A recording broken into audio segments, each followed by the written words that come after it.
Thank you for joining us.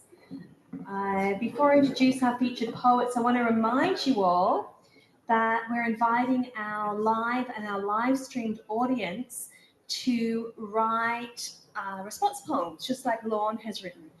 And you can write a response poem to anybody from this season's featured readers. And we're, Zoe and I, it's true, we're responsible. We're putting together an anthology of response poems. So called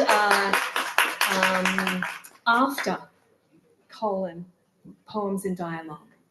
So please check that out online on our website. I think it's the second item on the website and you can read all about it.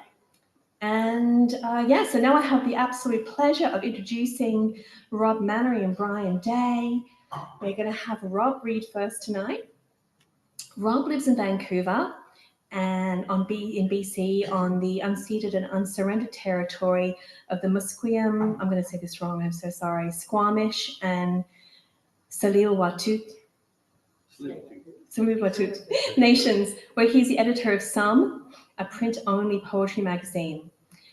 He's the author of It's Not As If It Hasn't Been Said Before, and the chapbooks Richter-Rauzer Variations, Many, Not Any, and Elegies. Now, one of those is an above ground press book too, right?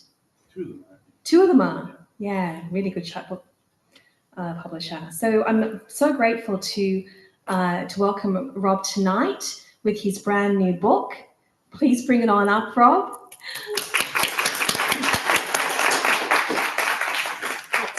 Would you please show the cover to the live stream audience? I will. Should get that down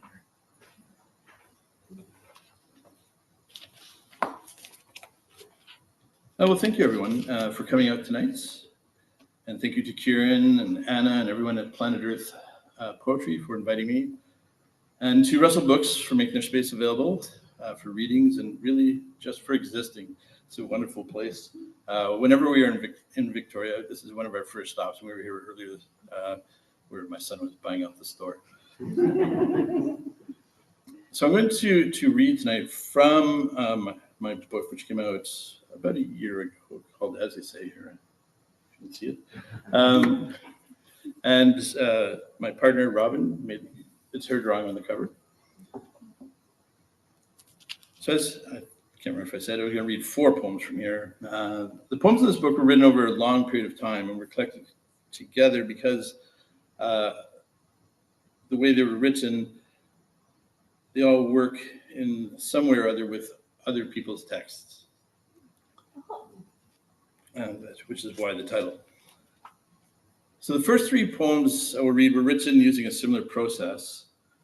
And I think of them as embedded poems, because each poem embeds a poem, or at least part of a poem, by a friend whose work I admire. Different friends for the different poems.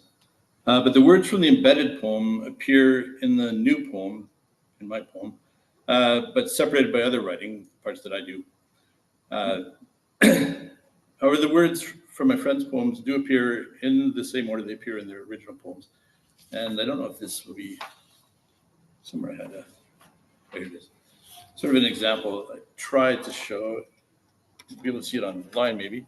But the red parts are the poems that I have embedded. So if you were to just read the red words, you'd read, in this case, a poem by Peter Cully. And then I did the rest of it.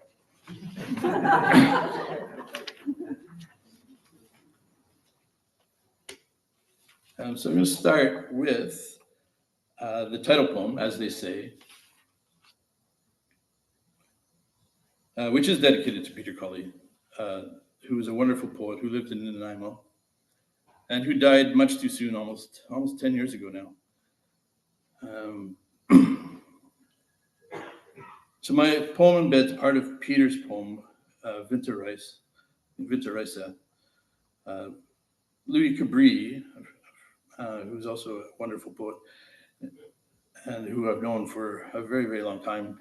We used to publish a magazine called Whole in Ottawa back in the 90s. And we published this poem by Peter in that magazine.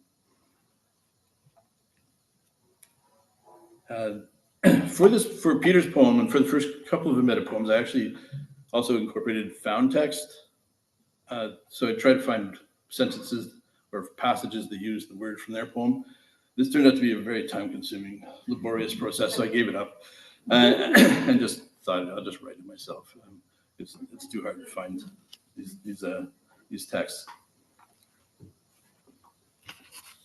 So as they say, for Peter Colley,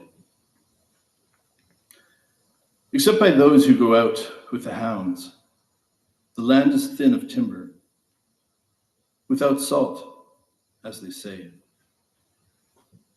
I've got to find a stick of stovewood or a piece of iron.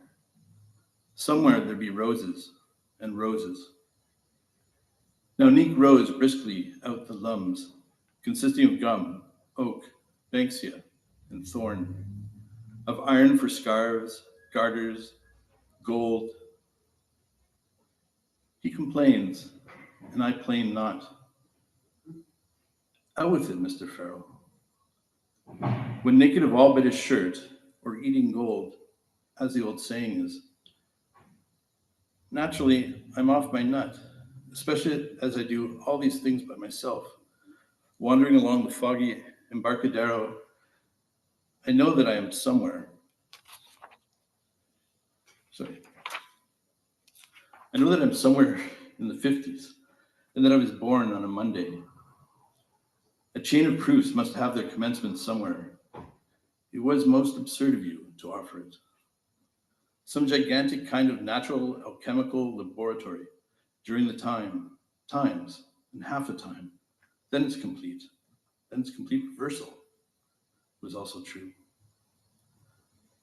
The rima is not yet well known to the botanists, hence the endless repetitions. Long, curved, narrow valleys are especially troublesome. Oh, rocks, she said. Tell us in plain words. The eggs of small birds being liable to cool more quickly. The question was inextricably twisted up with the other question. That lets me into a little fact about you. She came in like a swan swimming its way. I'm not in the clouds, dear. I'm only anxious.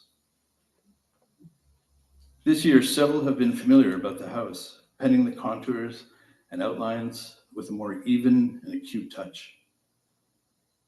Brushwood of myrtle, heath, and arbutus, traps woven out of reeds and buttressed sharp fits of the stone with our hillside retreat. In the distance, a flock of black-faced ibises are feeding. There is considerable doubt at this writing that my hog has been bred, or else that slowly took the likeness of trees long after the frost and snow have done their worst. The occasional eaves beneath us have probably no opinions at all. I'm not the person to be jealous of such facts. Her large eyes were of a blue so pale as to slip from sun to shade. Are you not a piper, and far more aware of rumblings around our house? The passengers crossed the quay, round abandoned trucks, ejected, emptied, gazed, unpitied, shunned. Whatever your opinion, it makes as fine a pottage as you could wish. The unwedgeable and gnarled oak tumbled out of the rapids, rolling over and over on the slick rocks. Burly oaks projecting from the line, occasioned by natural mounds or rocky knobs. I never did anything of my own volition but forage for firewood. I grew into want, as careful robins at the delver's toil, to see the aged by the roadside. This story will, I fear, run and run. Each did much, such as you could see, day at a little hole. Surely that is he sauntering down to the little pier. You must never go down to the end of the town without consulting me. Nothing will please the difficult and nice. I must keep within compass, and tell him to his teeth I find it hard enough to write a mere letter working out the magnetic bearing of each change. You shall find me too far north for you. The fox has run to earth, or, as we have it, has holed, tunneled, or drifted, as in one of the hillside's mines. It is an old story and a familiar, and I need not go through it. Unless some few and many in your language be all one, few philosophers will deny that a degree of pleasure attends eating and drinking. But I never considered you seriously off.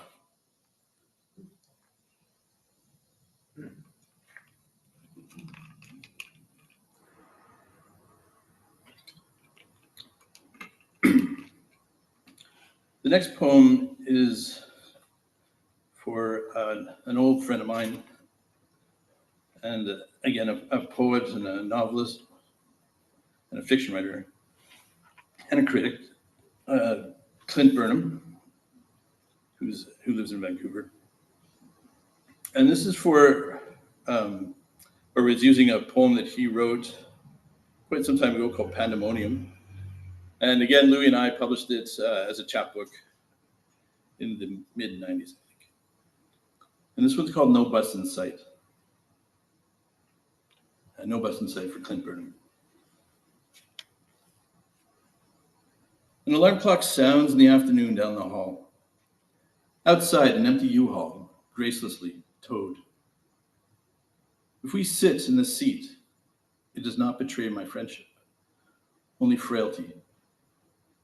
No bus in sight. A moment, slightly longer elsewhere, signifies now, only in a local sense. Since Christmas, we've traveled 152 million kilometers around the sun, despite a complete lack of upward mobility. A penny dropping, exhausted by the effort to remain non-judgmental, for lack of a better conception. For in Wayne Manor, one must still dress for dinner. The trains are running late. Do you suppose it's customary now to accumulate paregoric allegories to assuage detained travelers? The vegetal creeper traverses the trellis while you await your arrival. What does it mean to understand love, for instance? She patiently explained the procedure for drying the seeds. We are at sea, he suggested dryly. The engine cut halfway up the hill, a loose estimate admittedly, and not easily conceived like transferable skills. A 20-minute ride a year ago, but an old man is still left standing in the light rain. Now is the time to plant the bulbs before the first frost. What is the difference between a concept and an idea?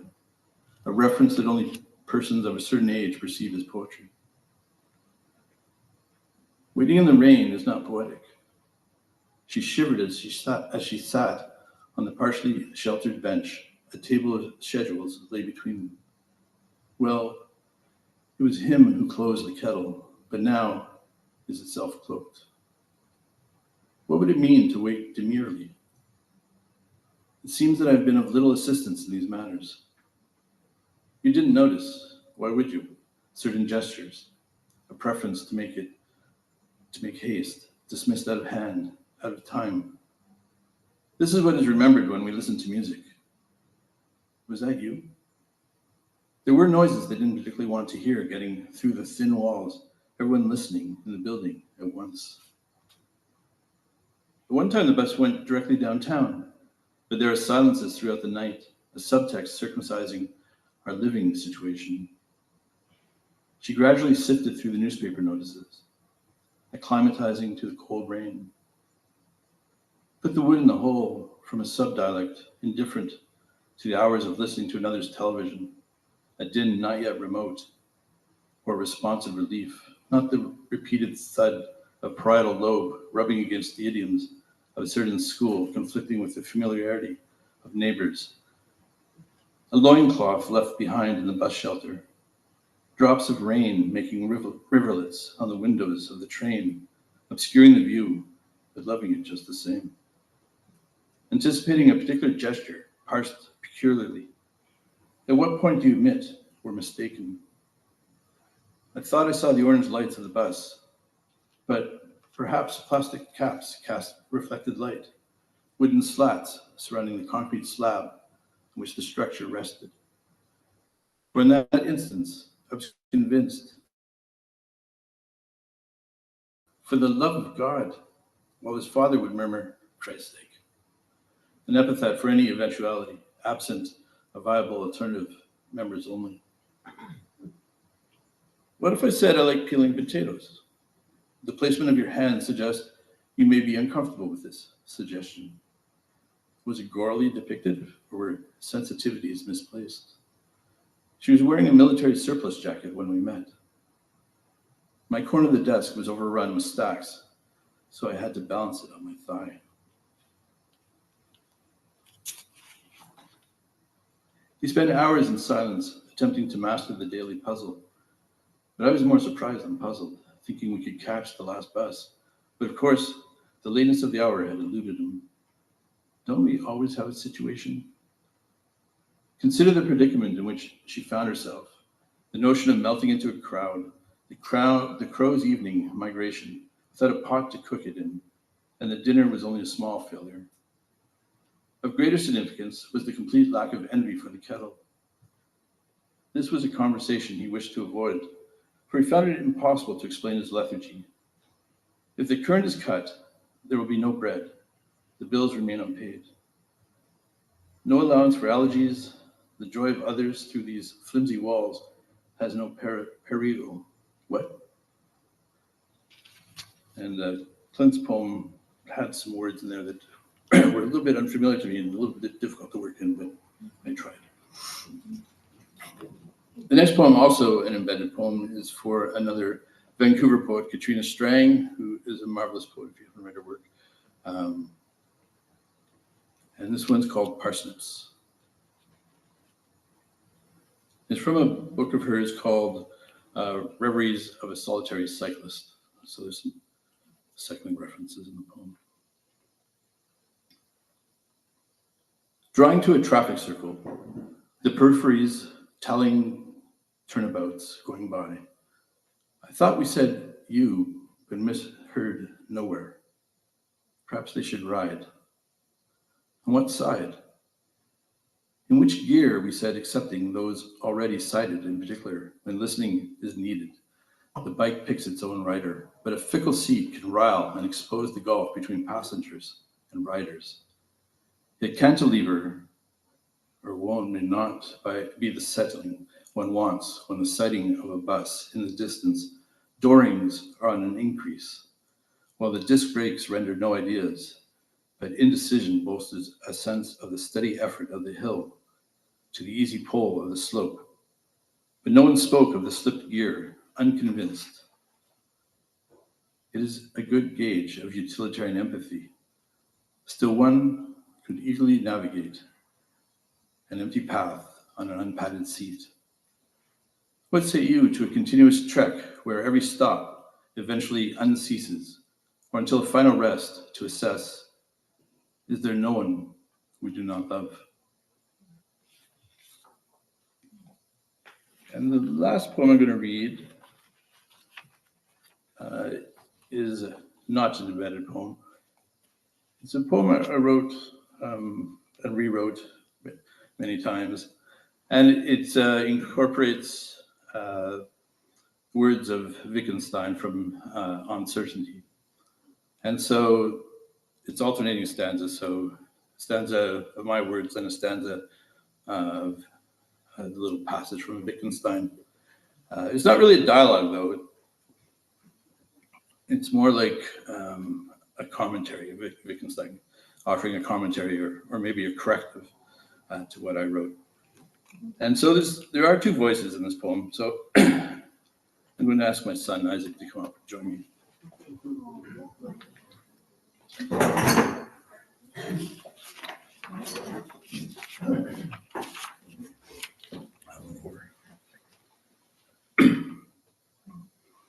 So this one's called 5 Minutes Ago. Corrected consequences, rubbed harmonic elevations, hamper moneyed variance, chance impede, belief to my hand in your glove. Thus, we expunge the sentences that don't get us any further. Necessary pretense, that distorted notion, that ethic without work, distorted 9 to 5 desire, a different self surmised authority torqued to sire. Yet we encounter such unsuccessful shots at every turn. Fervent contradictions, a slight breath straight off, abandoned, shunned, uncertain traces topple all judgment, fused into the foundation, surpassing aporia or Doubt gradually loses its sense. oppositional apprehension, feigned and instantaneous dissociation, a hole in my thinking, this essential excess, only as it persists. Fluid propositions harden and hard ones become fluid. Supposed instinct, a counterturn, a slogan, supported across insofar as it has been shunted onto unused consent or deceit. The riverbed of thoughts may shift. Interminable resistance or remainder, porous, permeable, and indeterminable. Partition this door, no longer home. Doubting presupposes certainty. Petitioned impasse, stepped up or through, not edged, not nervous, without trajectory. Much seems to be fixed and removed from traffic. Stage support circulates this strange possessive, a gloved hand, or mine, this page portion. How little of yourself is left to you. Awake and watching, immensely demarcated, for tedious doubt, expanded further before. A mistake becomes something forbidden. Thinking totters the subordination of questions, terse testimony, inclined to complicate or believe. All sorts of slogans will be used to support our proceedings. Or suspend a certain viability, a tenuous grasp, spent and curtailed, accordingly, or merely surmised. I mean these words as I did 5 minutes ago. Thank you very much.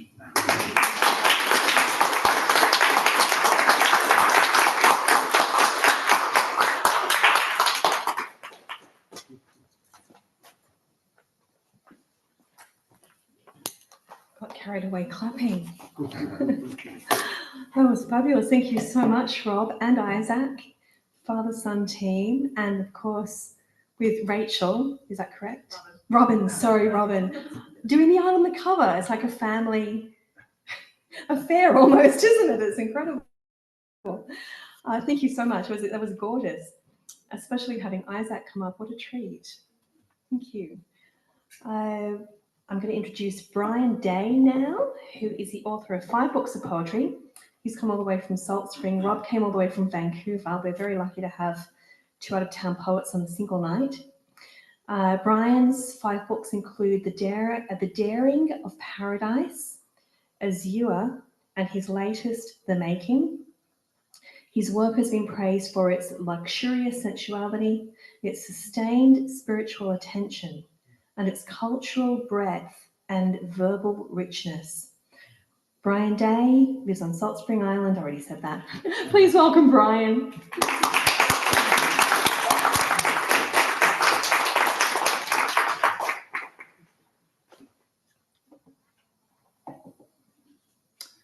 Thank you, Kieran. Thank you, everyone, for being here, and thank you to Planet Earth Poetry for inviting me. I'll try to make sure that I stick to my time. Yes, so this book, The Making, is just about the universe, sort of from the beginning till now. So yeah, it's really a fairly ambitious project, I admit. But in addition to actually trying to recount, well, sort of the entire history of the universe, it also actually pairs each major emergence or development with some kind of story, whether that is a religious story, a myth, or a folktale. So it's kind of a project of bringing science and imagination together, sort of stitching stories back onto the world so as to increase our imaginative and emotional engagement with this wonderful planet and cosmos of which we are a part, and at this particular perilous moment in time, attempting to draw us more intimately into the life of the world, its past, present, and hoped for future.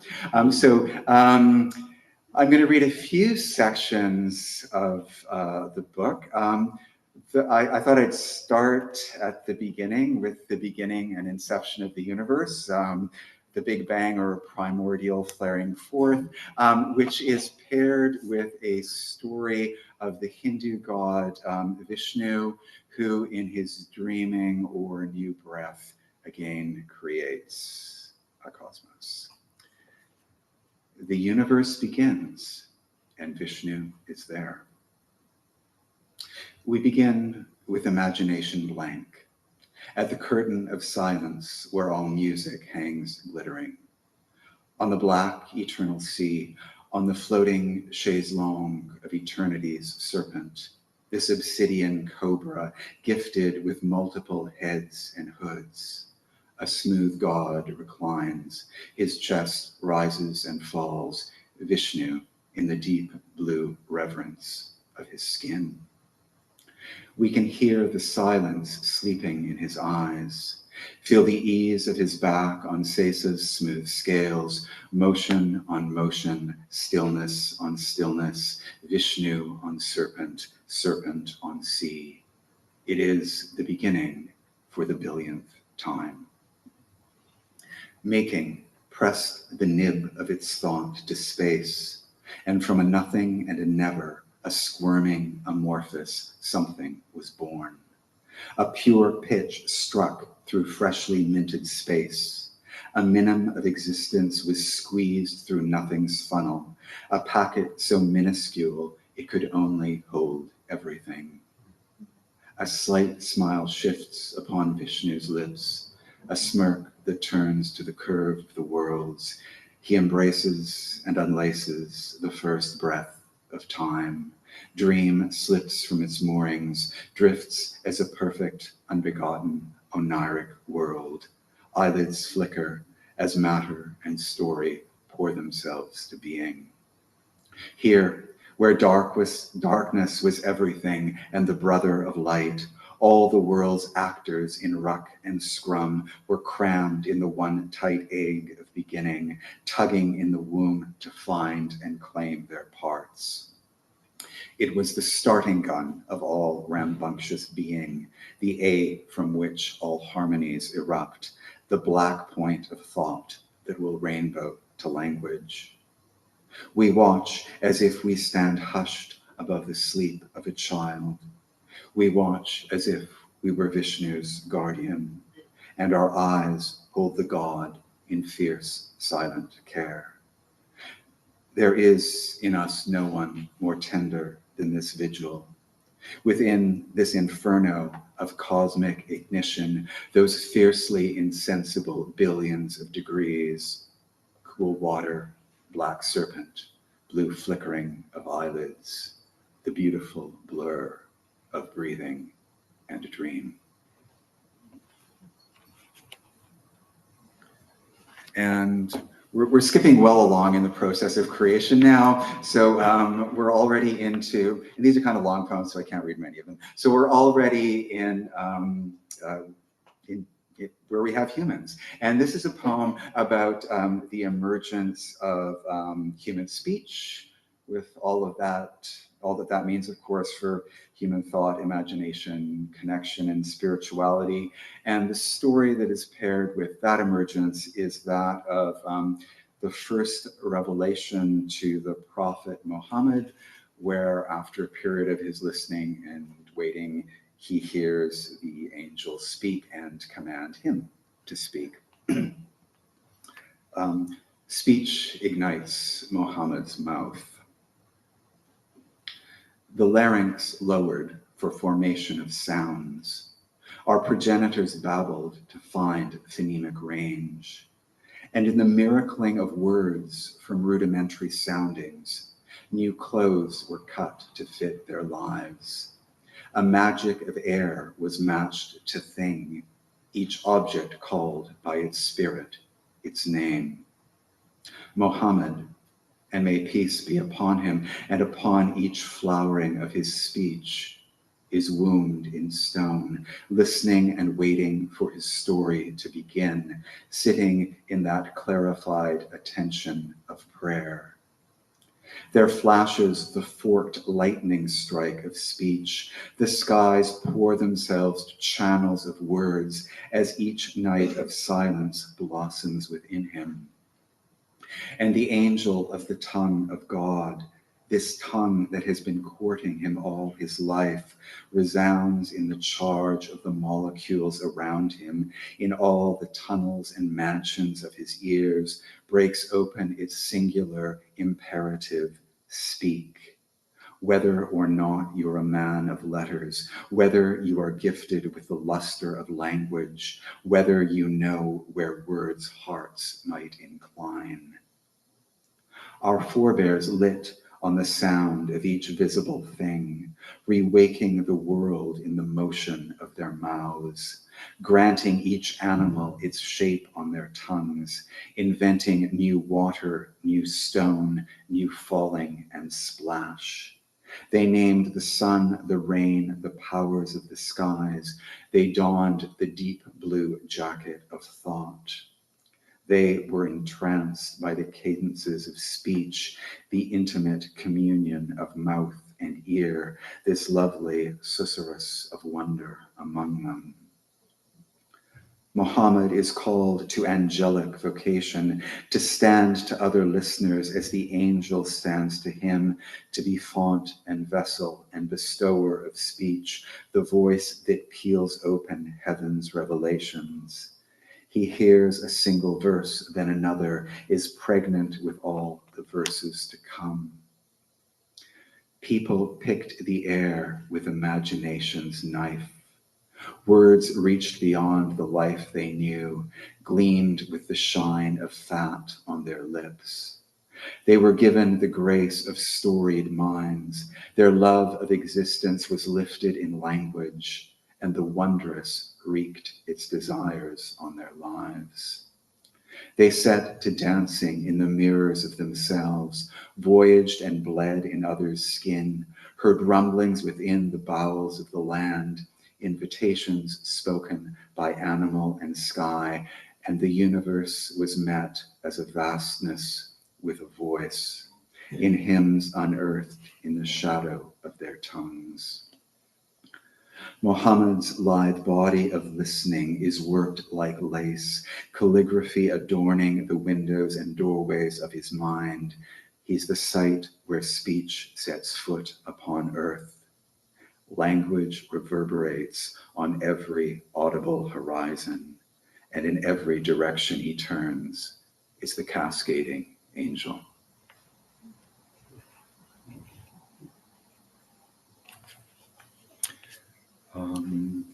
And after I bring us up to the present, I sort of peer a little bit into the future, not in a forecasting sort of way, but just in a sense of sort of roaming around a bit for stories and ideas that might be of use or value from where we are at this juncture to help us find our way forward. There are 3 poems like this near the end of the book, all with stories drawn from Hinduism. And this is about a moment where the existent gods just simply aren't enough. And they need some new deity, some new form to help them out. And it's also about the need to assemble and combine all our varied sources of strength and wisdom in order to move forward. And the poem is called Gods Make a New Deity. We stand vigil through this night of meteoric destruction, weathering the long malediction of weather, clutching tiny seeds of rebirth in our fists. We pluck what we can from the dark sack of prophecy, embarking with our indigenous ignorance to the dimly lit, demanding next page of the tale. We approach with no less than everything we know, every gleaned and rummaged scrap of wisdom, each ingredient that might be of conceivable use. There is no minor niche in our pantheon, no backbench deity we could exclude in the attempt to fashion some makeshift future from the ragbag of ill-matched goods at hand. We need nothing less than the endlessly generative grammar of the cosmos, its traditions of wonder, its profusion of characters, storylines, scenes, that we might be exceeded by what is to come, by the breeding and ferocious recreation of the sacred. A demon is ravaging the creatures of earth. The remnant people and animals are cowed, the gods huddled on a narrow and dizzying precipice. They are not adequate to the crushing crisis. The gods themselves are in need of salvation. There is nothing to be done but attempt to engender new deity, fusing, surpassing individual magics. The gods bubble with speculation at what is beyond them, offer their desperate, unanimous contributions of themselves, each one emitting some essence, some singular liquid power to add to the pot. They watch in hope the convergence of 1,000 smaller intentions, scent the aroma of all their old fortunes combined in the nebular swirling of ejaculate light. And for some course of time, there is nothing. Everything proffered, no one revealed. They have issued a coin that holds no face. She comes when she is beckoned by the wishes of the world, the darling of all their jostling devotions.